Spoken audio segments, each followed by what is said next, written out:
Hello everyone.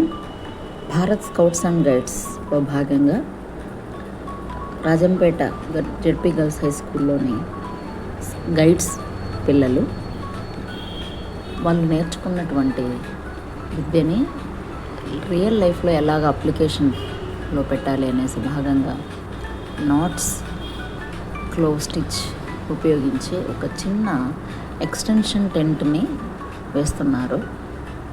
పిల్లలు నేర్చుకునేది మళ్ళీ రివిజన్ చేసుకుంటూ ఉంటారు. తర్వాత కొద్దిగా మర్చిపోయింది మళ్ళీ ఒకరికొకరు హెల్ప్ చేసుకుంటూ ఇక్కడ నాట్స్ వేయడం జరుగుతుంది.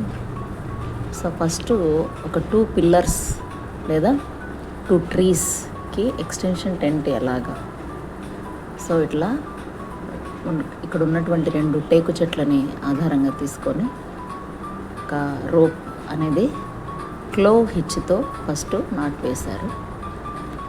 సరే, అటువైపు ఉన్నటువంటి పిల్లర్ ఆర్ ట్రీకి ఎప్పుడైతే వైర్ ఆ రోప్ సరిపోదో దానికి ఎక్స్టెన్షన్ ఇవ్వడానికి రీఫ్ నాట్ ఉపయోగించేసి ఇంకొక రోప్ని అటాచ్ చేశారు. ఆ రీఫ్ నాట్ని మళ్ళీ క్లోవ్ హిచ్ ద్వారా ఆ చెట్టుకి టై చేస్తున్నారు.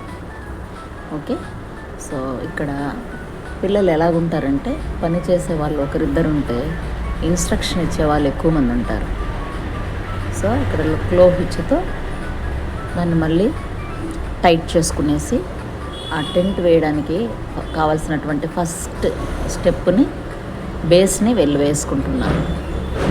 నెక్స్ట్ టెంట్ క్లాత్ కానీ లేదా any bedsheet or polythene cover sheet తీసుకునేసి ఇలాగా వాళ్ళు దానిపైన స్ప్రెడ్ చేసి ఇక్కడ నుంచి టెంట్ ఎక్స్టెన్షన్ సైడ్కి ఎలాగా అనేది చూడండి. దీనికి మళ్ళీ 4 ఎడ్జెస్లో క్లోవ్ హిచ్ ద్వారా రోప్ని నాట్ చేసి దాన్ని ఐరన్ బార్స్కి లేదా ఐరన్ నీల్స్, కొంచెం పెద్దగా ఉన్నటువంటి చిరణాలు అంటారు కదా, నీల్స్, అలాంటి వాటికైనా అర్త్లో సాయిల్గా చేసేసేయచ్చు. అట్లా లేదంటే ఎన్ని హెవీ స్టోన్ లేదా ఒక ఇటుక రాయి సహాయంతో వాటిని రోప్స్ని ఎక్స్టెండ్ చేసి విస్తరించడం జరుగుతుంది. ఇక్కడ వీళ్ళు ఇటుక రాళ్ళు తీసుకున్నారు. ఇటుక రాయికి కూడా వాళ్ళు క్లోవ్ హిచ్ అనేది చేసి దాన్ని టైట్ చేసి రోప్ ఎక్స్టెన్షన్ అనేది ఇస్తున్నారన్నమాట. అయితే ఇక్కడ పిల్లలు ఒకరి నుంచి ఒకరు నేర్చుకుంటారు. అంటే ఓన్లీ థియరీ అనేది కాదు, దాన్ని ప్రాక్టికల్లో పెట్టాలి. సో హిచెస్, నాట్స్, షీర్స్, ల్యాషెస్ ఇవి మనం నేర్చుకుంటాము. ఎప్పుడైతే రియల్ లైఫ్లో పెట్టలేదో వాటిని మర్చిపోతాం.